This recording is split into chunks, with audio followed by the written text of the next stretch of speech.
Hello, listeners to Martin Barna podcast. I have a new guest for you today. It is Dr. Bill Campbell. Good day, Mr. Campbell. Thank you very much for accepting my invitation. Yeah, thank you for the invitation. I'm looking forward to our conversation. Mr. Campbell, I would like to say something about you before we start. Dr. Campbell is Associate Professor of Exercise and Science of University of South Florida. And also, you are a director of Performance and Physique Enchancement Laboratory.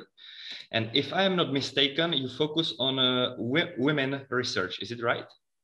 Yeah, a lot of what we do is female specific. So the last two studies that we've done in my lab have only recruited resistance trained or non-resistance trained females. That's very interesting. Look, I just love your story because I know you had a change of a career in your youth. Can we say something about it? Sure. Yeah. Okay. What did you do at first, and why did you change to this science topic, or let's say career? Yeah. So my first degree was in marketing. And the reason I chose that degree was I thought it was pretty easy. So it was easier than accounting. And I was like, oh, I can do this because I wasn't real passionate about it. So after I got out of college, my first job was a chemical salesperson where I sold bug killer and weed killer.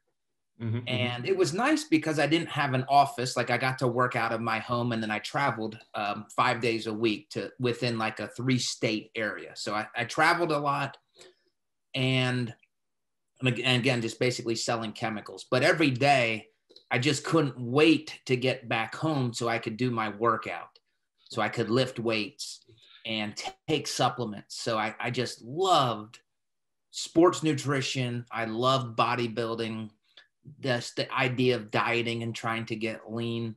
And I remember reading a quote where it said, if you love what you do, you'll never work a day in your life. And I was like, well, I love to take supplements and bodybuild. So why not make that my career? So I decided to go back to school, which I was starting from scratch because I had no science classes.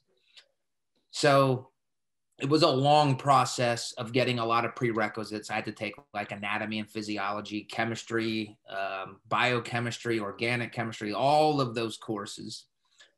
Finally got accepted into a master's program, was very blessed. I met my wife right around the same time. So we got married. So she was actually able to support me when I went back to school. And after I was done with my master's and PhD, it was time for me to return the favor. So I said, hey, where would you like me to work? And her request was, we can work anywhere you want as long as it's hot.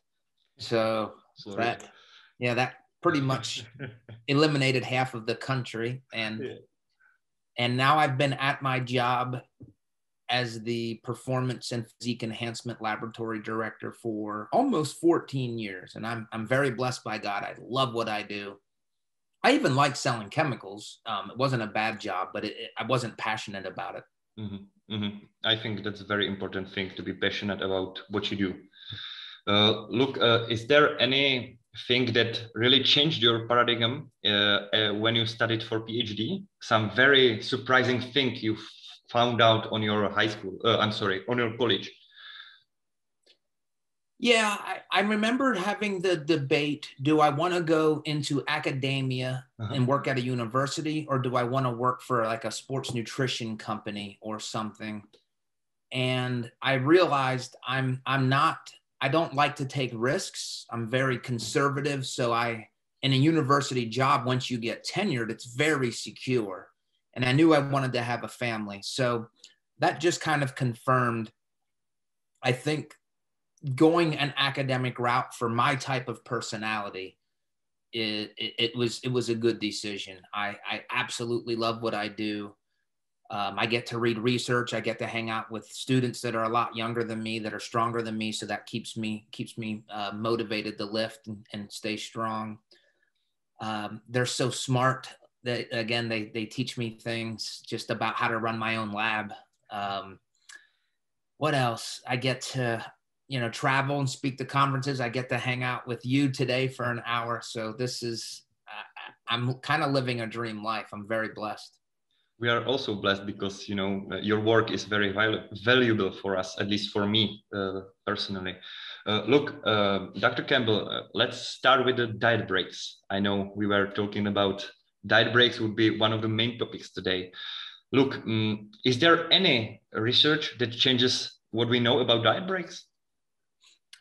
Yeah, I think it's relevant for me to say that we just finished a diet break study in my lab in resistance trained females. Now, we didn't publish this yet. We're probably about 2 weeks away from submitting it for publication. I want to give some credit to Madeline Seidler. She's a doctoral student and she was a master's student, and she coordinated the entire study when she was with me. And Menno Henselmans and his business partner helped fund the study. So I want to give them credit. And so I have the luxury of looking at my own data in our diet break study. There was just another study that was published out of Australia that looked at athletes undergoing diet breaks. And I would say that the consensus on diet breaks is changing. When the Matador study, and are you and your followers familiar with the Matador study? Yes. Is it the study that showed, let's say, diet breaks are very, very good thing? Yeah. Yes, very powerful findings, like amazing. Greater losses of fat, greater retention of muscle mass, metabolic rate wasn't suppressed. So when that study was published, it was it really set a thought perspective in motion of, wow, these diet breaks are awesome. Now, not even up to that point, not all of the diet break research, and I'm only talking, a handful of studies, they weren't all positive. Now, none of them were negative. They never cause you to gain fat. So that study got a lot of people excited, including myself. And then over time, we get a little more data. And I would say where I'm at now, it depends on the perspective. I think for most people, and we're going to have to, as we get into this, we're going to have to define the population. Are we talking about competitive bodybuilders? Or are we talking about people who aren't going to step on stage, who just try to diet to get leaner, who want to look lean all year around? There's a different outlook, I think, depending on the population. I would say that the opinions in our profession are going to change, especially when we publish our study, which is very similar to the Dr. Peo study that came out of Australia recently, where it was nothing like the Matador study. There was none of this improvements in variables. Now, we can talk about why, some differences between the Matador and ours, but yeah, I think people are not going to be as optimistic, and I think that's a valid viewpoint depending on one perspective, and I think a lot of people are going to miss a proper interpretation from another perspective. So let's say if we focus on general population, which is most of my target group, what is about diet breaks with them? Is it good or is it not good from your point of view? If you can say this before publishing the study, of course. Yeah, I think if the general population is going to go on a diet break and they think that they are going to have outstanding results from a diet break, it's going to solve all of their dieting problems. I don't think that's true. But what I think is overlooked is just how valuable they are from a lifestyle perspective. So if you were to tell me 2 years ago, if you take 2 weeks or a week off from a diet and you increase your calories, you're going to gain weight, I would have said, yeah, of course you will. If you're going to increase your calories for a week, you're going to take 2 steps back from your diet. I don't think that's what we're seeing. That's not what we've seen in our study. And it's a great lifestyle approach for people who are going to go on vacation, or if they're just tired of dieting. They've been dieting, let's say, for 4 weeks or 8 weeks or 6, a long period of time. Take a break. You're not going to do harm to your progress. Now, to be fair, you are going to extend the length of the diet process. So that is a negative. But for lifestyle people, I'll never argue for a shorter diet period. I'm always going to advocate for longer periods. Now, in a few minutes, let's shift to bodybuilders and we can talk about that population. But from your audience's perspective, and I would say mine, my audience is people who want to optimize their physiques within a maintainable lifestyle. Mm-hmm. So they're people who are serious about lifting weights, serious about their protein and calorie counting and tracking things, and hopefully sleeping well and trying to be healthy. There is no harm. There's no evidence of harm from a diet break. Mm-hmm. And there are a few studies that have shown that it is beneficial. So I don't think there should be any problem with prescribing them. The two caveats are, when you do go on a diet break, you got to be careful that you don't overeat. You're going back to maintenance calorie levels. Mm-hmm. So you still have to have a sense of restraint during that time. And then we also have to guard against, I'm going to solve all of my problems. I don't think that's the reality of the situation. Mm-hmm, mm-hmm. I used to diet breaks with my clients for, let's say, last 2 years. In general, when they feel overwhelmed with the diet, the general population, I explain to them there is possibility of diet break. It will take longer, but you will probably feel better the weeks after, which client always say that it really happened if we use it. And as you say, we always use maintenance. There's no need to do, cheat days or cheat weeks, etc. I think those are really not effective at all. Yeah. And another way to look at that maintenance, if they've been dieting for, let's say, several weeks, they've probably lost some weight. They've probably also had a little bit of a slowing down of their metabolism. So by going back to maintenance, in reality, it's probably a slight surplus, because I'm, at least in my research, and I think in generally the research in this space, they're basing maintenance calories on what pre-diet levels were, not in every study. Mm-hmm. So it's possible that it's still even a slight caloric surplus during the week or two off of the diet break. Now, when you do diet breaks with your clients, is it typically 7 days or 2 weeks, or or is it highly variable? Well, most times it's just for a week. We have weekly check-ins, so most times they say after the week that was enough, if they need it at all, because many people don't need any diet breaks. Okay. Mm. And that's what we did in my study. We had a 1 week diet break after 2 weeks of dieting. Great. So great. Yeah. Good. Yeah. I can't wait for the study. Okay. Second thing was the competitive bodybuilders, right? Yeah. Is there any change?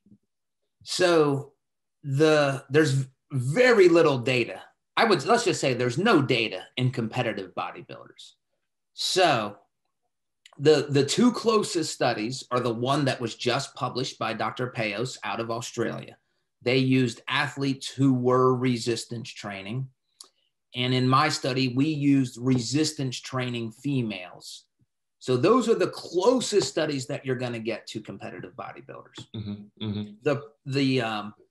The problem with bodybuilders looking at these studies and trying to say, hey, these are worthless. That's a far stretch, because a diet break why would somebody even use a diet break? The typical answer is because weight loss or fat loss has stalled. They're not losing fat at their current caloric deficit. They're losing muscle mass. Metabolism is slowing down. So the utility of a diet break is valuable when the diet itself is causing these negative adaptations to the physiology of the dieter. If you're not creating these negative adaptations, a diet break has no utility to help. Mm-hmm. So for a bodybuilding population or a bodybuilder, they are aggressively dieting for many weeks at a time. They likely are losing muscle mass. They likely are suppressing their metabolisms. So in that population, given all of the negative adaptations with the diet, a diet break may be of more utility, of more value to them than what we see in the research literature in populations that are not as severe. Now, the Matador study, I believe that was a caloric deficit of 33%, maybe even 37%. It was a high, pretty aggressive caloric deficit for 16 weeks. So it was a long study, and it was pretty, they induced these negative adaptations to the physiology of the dieters. And in that study, they reported benefits. Now, there is some debate. Was it the diet break or was it the fact that they adhered better? And that's a fair discussion. But if somebody is looking for a diet break to have outstanding results on their physique, I wouldn't expect that. And you have to ask yourself, if benefits are going to be observed in a bodybuilder, is the diet causing, for lack of a better word, damage or negative adaptation so that the diet break could help with that? And I think it could. It may not, but it's not going to hurt other than the elongated time frame. Mm-hmm. So if I understand correctly, the higher the deficit, maybe there is more use for diet break. If the deficit is not that much, or the fat loss is not that that fast, then you don't need it that much, let's say. But in general, it won't do miracles. It is just another tool. Yeah, I mean, the Matador study is the one study where you look at it and you're just shocked. It's like, wow. What was different about that study? Well, two things: a long diet period, 16 weeks of dieting, and then two, a pretty aggressive caloric deficit. It's funny too, what I call the original diet break study was published by authors Wing and Jeffrey, and they designed their entire study, not even to look at diet breaks. They designed their entire study on the idea that they wanted to look at people who were relapsing from a diet. So we all know that people go on diets and then they don't stick with it very long. So they quit and they gain all their weight back. Well, in that study, those researchers were trying to induce that condition. So they made people stop dieting for 2 weeks at a time, for 2 weeks. And they actually had another group where they made them stop dieting for 6 weeks straight. Their intention was, when they tried to bring the people back to their diets after the diet breaks, they fully expected them to not go back on the diet. They expected them to not diet, but to continue to overeat. And that's not what happened. What happened was the dieters easily and successfully transitioned back into their diets. So the first diet break study was an accidental finding, and the authors came to the conclusion that there's no harm here. Like, we assume that people, a lot of people think that you go on a diet break and you're allowed to eat more food, and that might increase your hunger drive, and then it's going to be harder to go back to a diet. Well, the research doesn't support that. The research, again, people think that, and I hear that a lot, but there's no evidence of that. Now, obviously, some individuals may struggle with that, and then you as a coach, I'm sure, would work with your clients. But the general literature base would suggest that people don't have a hard time following a diet break, going back to a plan. Now, one thing is very important to mention here. In all of these cases, the diet breaks were planned and prescribed. It wasn't like they failed on the diet and then they said, hey, I'm just going to count this as a diet break. No, it was, hey, at week 4, you're going to go on a diet break or whatever. They knew ahead of time. So they weren't failing anything. They were just following the plan. And in your case, or let's just say other coaches, I think a good way to plan a diet break is not to look at it like, hey, every 3 weeks we're going to do a diet break, or every 5 weeks. I think a better way is on some type of biometric feedback, where if weight loss stalls for 2 consecutive weeks, then we're going to do a diet break. Or if you feel, like you said, some of your clients, they feel like they just need a break. So if they feel like that for more than one check-in in a row, now maybe there's a time. That way the client knows ahead of time, if this happens, we do a diet break, and they're not failing. It's not like you're desperate. This was the plan all along. Mm-hmm. I use it a similar way. First of all, I tell clients that we do not plan diet breaks. We don't need them as such. But if it happens, it is needed, we can use it, so they know there is a possibility. And also, I always in check-ins, I ask them hunger levels and tiredness levels. And from that, I can see if the diet break would be optimal or not. Let's say optimal, if you know what I mean. Mm-hmm. And it works quite good in lowering the hunger and tiredness levels with deload, of course, if they are working out also. So this could be good use, right? Yeah. And I think you have to be prepared with this recent diet break study that was published. And then when mine gets published, you've got to be prepared for everybody to say, oh, diet breaks, they're worthless. Mm-hmm, mm-hmm. You should never use them. And that's not what the research is saying. It's saying that they're not going to give you extra benefits, or like you said, kind of like a magical response. But even then, the extent to which the diets were aggressive, I don't think that threshold was met. Mm-hmm, mm-hmm. How would you explain, let's say, to normal person, the difference between diet break and refeed? Diet breaks, the way that I define it, and I think the way that the scientific literature has published in this realm, diet breaks are 7 days or longer of returning to maintenance calories. And refeeds typically defined as a 1, 2, or 3 day refeed back to maintenance calories. So it's the same concept. It's just a matter of reducing from less than 7 days. So we did publish a study last year on a 2-day consecutive carbohydrate refeed. We don't call it a diet break, but we call it a refeed. Mm-hmm, mm-hmm. Is there any research that shows that refeeds are better than, let's say, eating every day the same amount of calories? If the protein is the same, of course. Yeah. So in our study, we kept protein equivalent between both groups for 7 weeks. And what we found was a significant improvement in the retention of dry fat-free mass. So dry fat-free mass is muscle mass, but accounting for water, because when you start manipulating carbohydrates, you have to be cautious.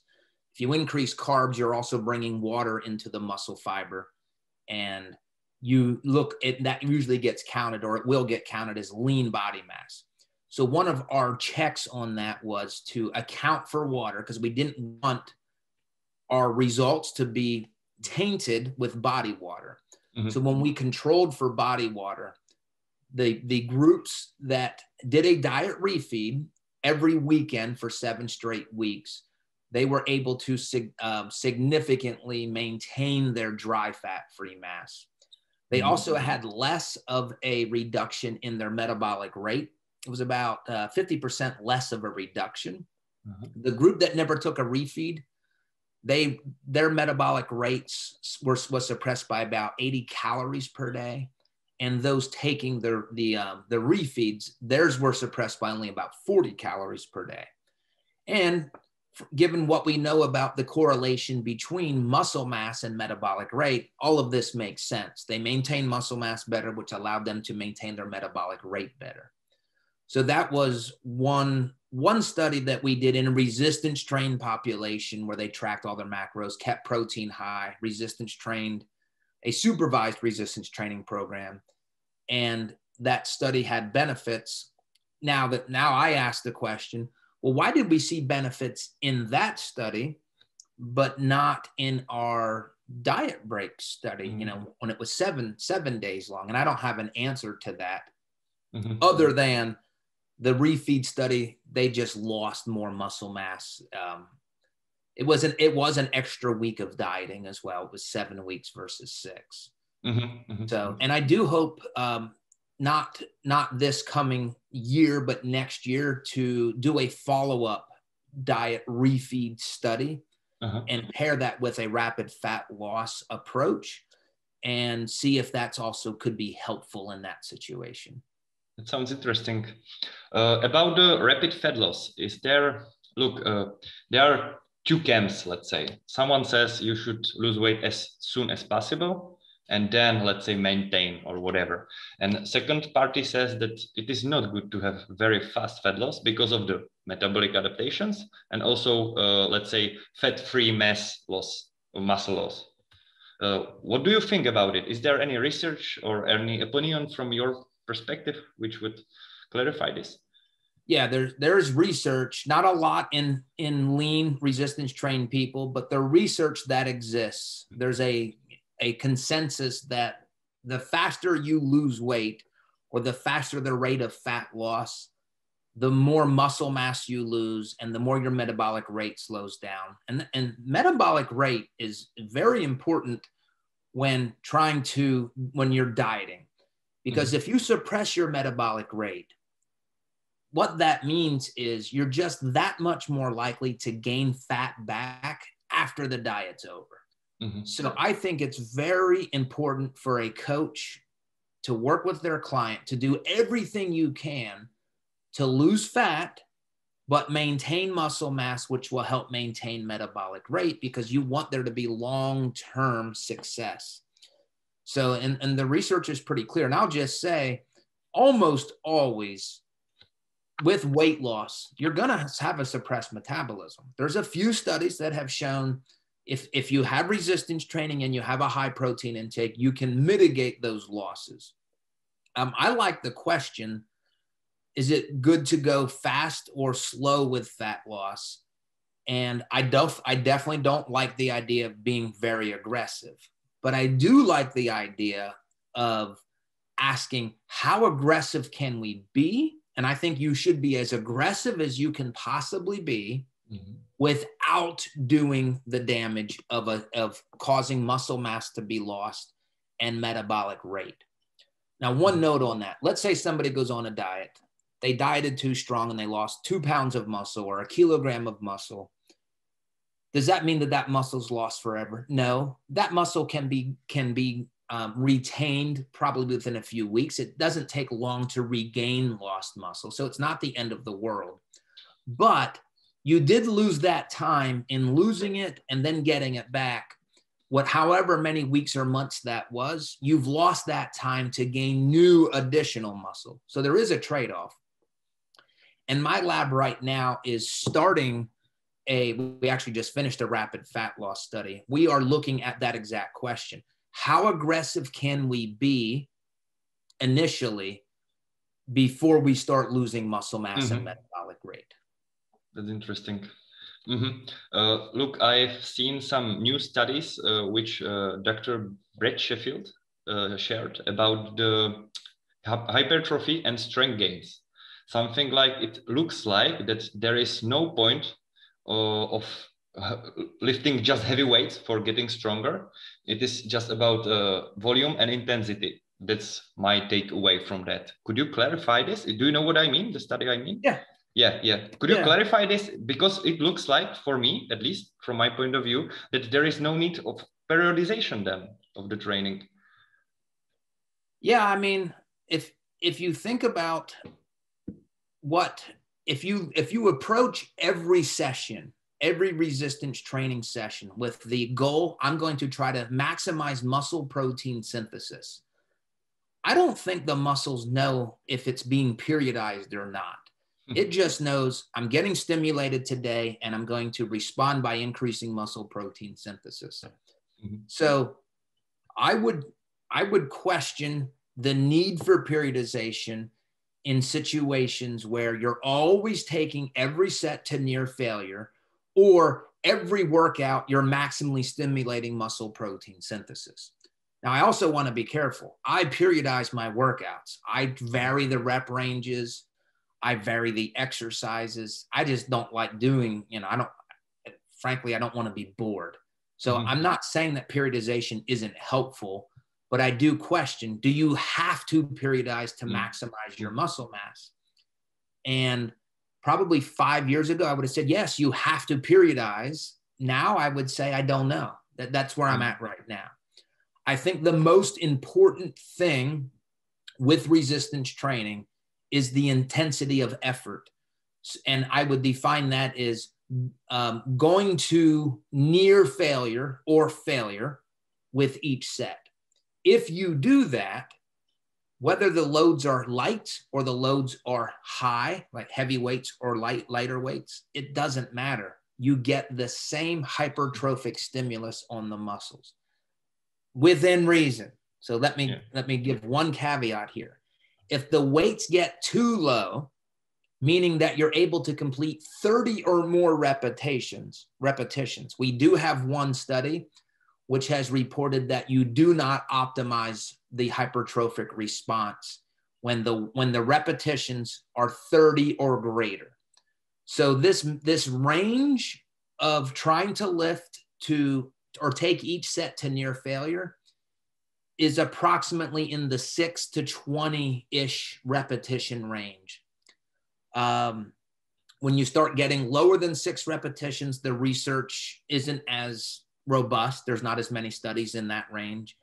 And again, I already mentioned when you get above 30, we have one study that I'm aware of where it says you're not optimizing.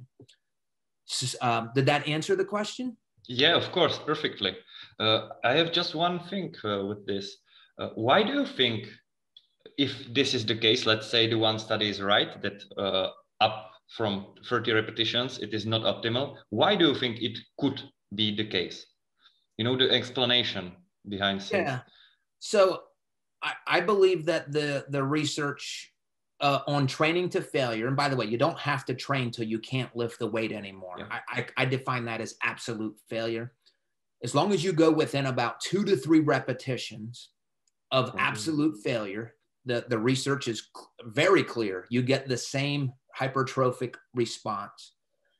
What I think's happening with the sets that are taken to failure that are more than 30, yes, you're going to failure, but failure is being produced from the acidic environment in the muscles.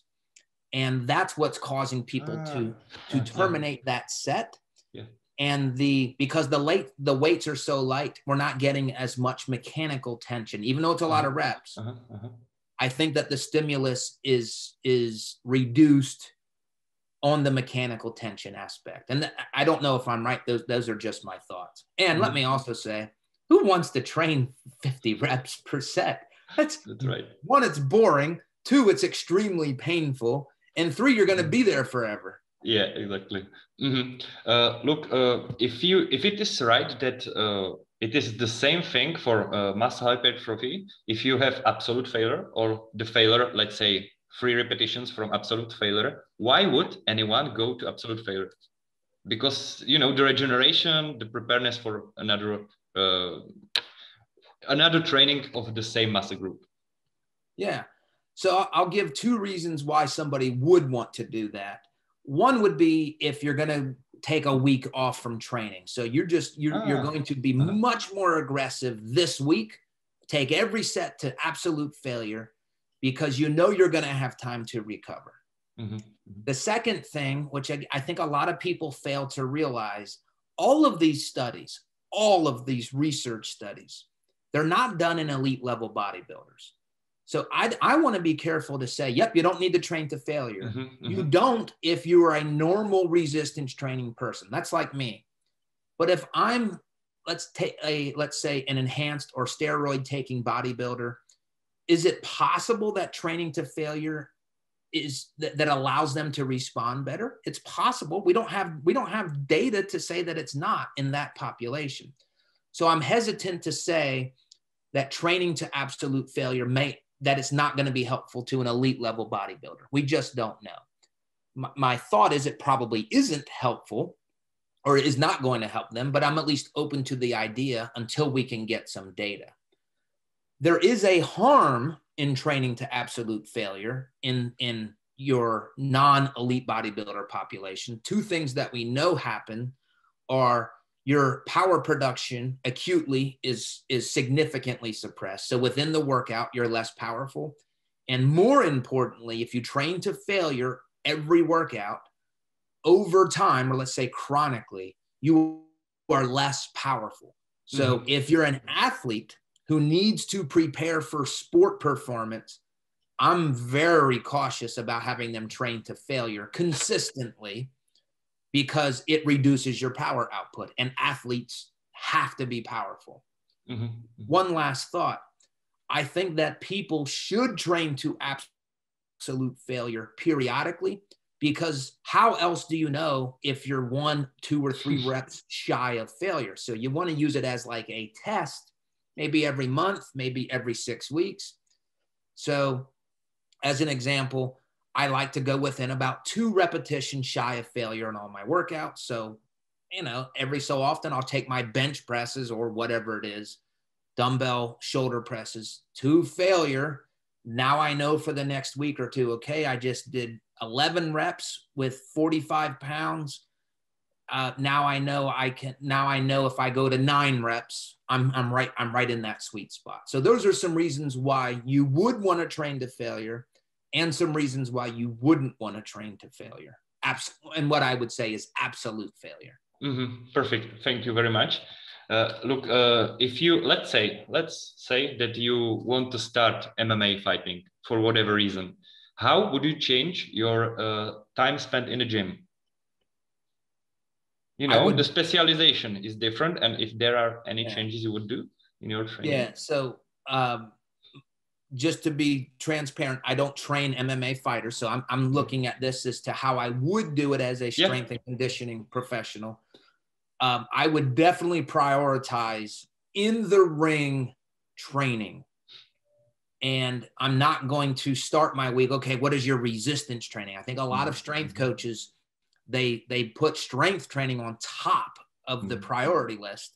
And it's important, but an MMA fighter needs to be good at MMA fighting. They need to work on those skills first and foremost. So I set that into their weekly training schedule first. Then I back out of it and I say, okay, now to supplement this, I'm going to prioritize power. So plyometric training, explosive movements, that would be the next thing that I do. Then I would probably say, all right, given the sport, we need local muscular endurance. So we got to make sure that you can grapple for 60, 90 seconds if needed. So I'm going to hit that. After all of those, what I would say sport-specific variables are attended to, now I'm going to try to get you into the weight room. Now, clearly, a stronger body will be a more powerful body, all else being equal. So if we're not losing our time concept of under tension. So I do want them to get stronger because that can equate to more power. But it's going to be skill set first, power improvement second, muscular endurance third, strength training last. Perfect. Next, not last. It would just be next on my priority list. Yeah, it makes sense. Look, since you work with women mostly, let's say, is there any difference? How would you approach to a woman or to a man in a fat loss period? You know, when they are dieting, are there any differences between women and men from your point of view? I'll say this. In my research, we do not make any adjustments for males versus females. And that is kind of on purpose. Some people would suggest or make the argument that you should plan some fat loss phases around the menstrual cycle or nutrition. And that may have utility for some females. But my research, because we don't pay any attention, now we do track the menstrual cycle, but we don't plan anything around it. So the value in that is for a female who wants to start a diet at any time, they can rightfully look at our research and say, it doesn't matter what my menstrual cycle is or how long, these results would apply to me. Now, that doesn't mean that if I have a client who has extreme hunger surges that are in conjunction with her menstrual cycle, that I wouldn't make adjustments on a personal level. Mm-hmm. But we do not on a broad research level. At least we haven't to this point. That's not to say that we wouldn't do that in the future, but to this point, we don't. So given the fact that we don't do that, probably declares that I don't think it's that a priority. Mm-hmm, mm-hmm. I think there are some studies on flexible dieting versus clean eating. Are you familiar with anything you would say about this? Yeah, and it's funny you mentioned that. We will be publishing what I think is the first flexible dieting study in resistance trained subjects. Perfect. So far, we've submitted our study to the Journal of the International Society of Sports Nutrition. We've gotten back our reviewer edits. And as long as we are able to make those edits, I'm expecting that this study would be published this summer. Perfect. So I can give you a lot of information on flexible dieting versus a meal plan. So this wouldn't be comparing flexible dieting to intuitive eating. We can talk about that. But in terms of flexible dieting versus a meal plan, no differences. Flexible dieting doesn't enable you to lose more fat, just like a meal plan doesn't help you to lose more fat. They are both equally effective. Now, of course, flexible dieting it allows for a more educated dieter. It allows them to learn. So I think everybody who eats, which is everybody, should spend a couple of months in their life learning how to track their macros and flexibly diet, because what that does is that impresses upon you what food is, the different different macronutrients of foods and micronutrients, if you want to track that, and just allows you to understand food more. And you can become in tune with, hey, if I increase my protein, I'm probably not going to be as hungry. And the other side of that is if you give somebody a meal plan and say, eat this, after 6 months, they still don't know they still might not know that butter is fat. They might not know that pasta is carbs, and they might not know that chicken breast is protein. Like they've learned nothing about food and how it interacts with their body. Whereas flexible dieting gives you that education. So I'm a proponent of that. Now, it doesn't mean you have to do it forever. I just think for a period of time to educate yourself. Yeah, that's what I use with my clients, because they learn about proteins, fiber, the important priorities of the day, a week. Average calories on week are also good, and they learn how to plan, and also they will learn how much this and this meal costs, let's say, to their budget. Yeah. And I think that's very, very useful. And there are clients 4 years before. I coached them 4 years before, and today they are sending me emails that they are very grateful because they know what to do. That doesn't mean that they then don't gain any weight back, but they know what to do, and that's very important, I think, to education.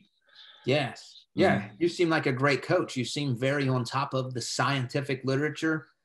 I also get the impression that you work with your clients on an individual basis. I would hire you if I. I was just complimenting you. You seem to have a good grasp of all of the science, and you work with your clients individually. Yeah, thank you very much for that. To be honest, I don't see it that way, but I am very glad for that compliment from you.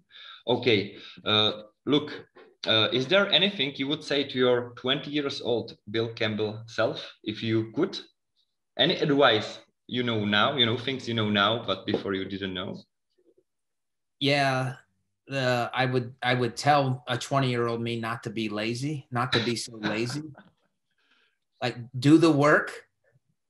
Stop trying to cut corners. Stop trying to justify why you're lazy. Embrace technology. That's a good one. Yeah. What else would I say? Yeah.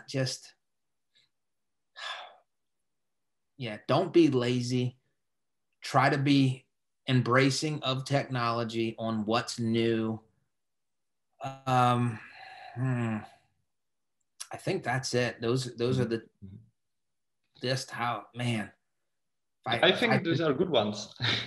Yeah, they're very powerful. Yeah, it's Look, I found last 2 or 3 questions. Can we make it? Yeah, go ahead. Okay. First thing, reverse dieting. Your opinion about it. Do you think it has any place? I think it makes a lot of sense, especially for people. Again, I'm going to go back to what's your perspective? Are you a bodybuilder who you're going to step on stage next year 2 or 3 times? Or are you a lifestyle physique person? For a lifestyle physique person, I think generally speaking, they want to look lean all the time. They don't want to put on a lot of body fat. So after a diet phase, I think it makes sense for those people to slowly increase their calories, because what you hopefully you will be leaner for a longer period of time. And maybe, at least theoretically, and anecdotally, I've seen this, you can keep increasing your calories and not gain fat. If you're a competitive bodybuilder, you probably shouldn't care about being lean all year around. You want to get back to where you can start gaining as much muscle for the next show. And there I would make the case, go ahead and don't reverse diet. Get your calories back up. Try to restore your suppressed hormones, your suppressed metabolism quickly, so that you can start engaging in the workouts and intensity that you need to gain additional muscle. So in summary, reverse dieting makes sense for people who want to be lean all year around. I don't think it's the best choice for competitive bodybuilders. Again, I'm very satisfied. Thank you very much, because I use it with my clients also, and I say this similar thing. It is just a tool. It is very good for your maintenance, and I use it mainly to look, if we are dieting, we are trying to do as many steps daily as possible for that person, also training as much as they can, of course. But when they stop dieting, they have the weight they wanted. I don't see a reason to do it this way. Then I tell, okay, how many steps daily can you do? Generally, how much can you and want to do? Some training, and then we use this habit and trying to get back some calories, and trying to, let's say, have the same body measurements as much as possible. Is it right from your point of view? Yeah, and I'm just starting some reading research, not conducting it. I'm just starting to look into the walking literature base. So I would ask you, how many steps what's the range of steps that your clients get? And you say the request is that they get as many as they can. Well, what is that in your experience? Look, it varies so much. Some clients tell me that they cannot do more than 2,500 steps daily. They say that, but some clients do 25,000, 20,000. But look, there is one thing I know about. Any step tracking app works differently. Any mobile phone has different way they take steps, and also the watches are different. And because we do app for, let's say, client management, and we found out that this is very big problem. So I tell to my clients, look, your steps against your steps is a good comparison. You want to be better than yourself, but don't compare it to your let's say, female friend who has watches, and she, let's say she is a hairdresser. She's doing with the hairdressing, and it counts steps because she moves her hand. So you know what I mean? Yes.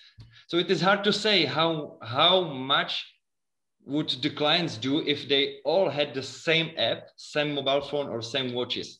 But it is so much variable.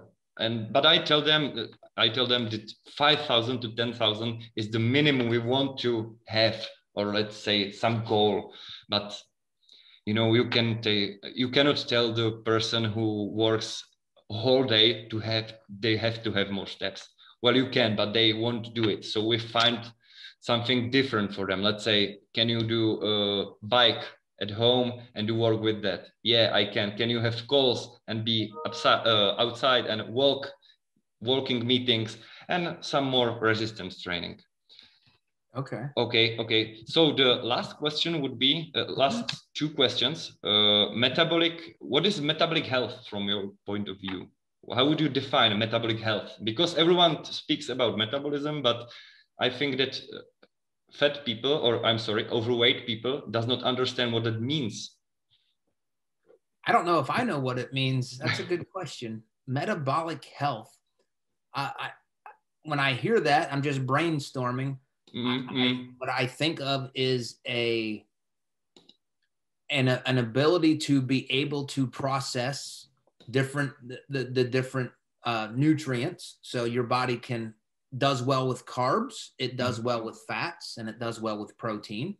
So you don't have to choose to stack the diet with one or the other. You're adaptable to the macronutrient profile of your food.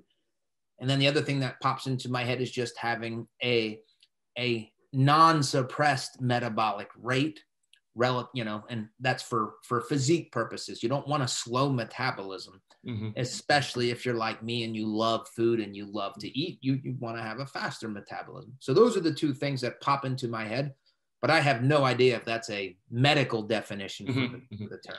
I was wondering about your definition, so this is good enough for me. Last question. Let's say, imagine that you would have unlimited budget and you could do any study you think of now. What would it be? Your dream study, let's say. Yeah. Well, I guess I would incorporate doubly labeled water, or deuterium oxide, which that's a research method where it's simply you just drink water, H2O, but they isotopically label the hydrogens and the oxygens so that you can get a good estimate of how many calories you're expending. And I would like to know, then I would like to do walking studies like we just talked about, how many calories are burned with resistance exercise over time. So with an unlimited budget, I think I would like, because it's so hard to estimate how many calories somebody is burning. And even the doubly labeled water technology, that doesn't tell you how many calories you burn this hour. It's irrelevant for that, but it gives you a good estimation over time. So that's where you'd put somebody on 5,000 versus 10,000 versus 20,000 steps. What was the weight loss or fat loss outcome? That would be I would love to do a study like that, but I would only attempt to do that if I could have everybody with the same app, just like you said, the same technology, and using doubly labeled water. That sounds interesting. I think that's enough for me. So if do you have anything else that you would tell to our audience? Anything I forgot about? No, I don't think. I would ask that your audience, if they follow me on Instagram, my Instagram is @Bill Campbell PhD. That's the only place that I'm active, and I share my research. I share kind of like questions that you might get in an exercise science or weight loss class. I kind of treat the world as my student in the sense that I like to do quiz questions on there. Other than that, I want to thank you for thinking highly of me enough to invite me on to your podcast. I'm appreciative of that. Thank you, Dr. Campbell. I'm very, very appreciative that you've accepted my invitation, and I have to say that your Instagram account is one of the best I've ever seen, and I really mean this because it is so good in education level that I just cannot recommend anything more than just follow Mr. Campbell on Instagram, people. Okay, thank you very much. Thank you very much. And just please have a fine day. And I just wish you well in your work and in your life. Okay, thank you. You too. Thank you very much. Have a fine day. Bye-bye. Bye.